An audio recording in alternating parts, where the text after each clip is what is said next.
ప్రేమ్ చేతుల మీదుగా రాజమణిహారాన్ని శివుడికి అలంకరింపచేసి పూజారి గారు దగ్గరుండి పూజని పూర్తి చేసి ఉంటారు. తర్వాత చామంతి బ్యాగు పట్టుకొని గుడిలో ఎక్కడికో వెళ్తూ ఉంటుంది. అప్పుడే త్రిపాఠి గుణాల దగ్గర నుంచి పారిపోయి పరుగులు పెడుతూ శివయ్య చామంతి ఉన్న ఆ గుడి దగ్గరికే వస్తూ ఉంటాడు. ఎక్కడ్రా వీడు అని శివయ్యని వెంటపడిన గుణ త్రిపాఠి ఇద్దరు టెన్షన్ పడుతూ శివయ్యని వెతుకుతూ ఉంటాడు.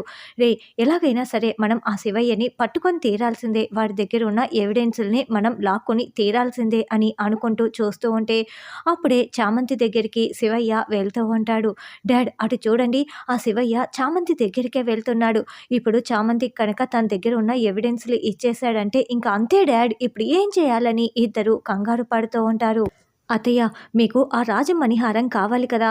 ఇప్పుడు శివుడి మెడలో ఆ రాజమణిహారం అలాగే ఉంది. ఎవరూ కూడా లేరు. మీరు గర్భగుడిలోకి వెళ్ళి ఆ రాజమణిహారాన్ని తీసుకొని నకిలీ రాజమణిహారాన్ని అక్కడ పెట్టేయండి అత్తయ్య. అప్పుడు ఎవరికీ తెలీదు కదా అని దీక్ష చెప్పటంతో అలాగేనంటూ రమాదేవి గర్భగుడిలోకి వెళ్ళి, అబ్బా! ఈ రాజమణిహారం, శివుడి మెడలో ఉన్న ఈ రాజమణిహారం ఇక నాకే సొంతమైపోతుంది.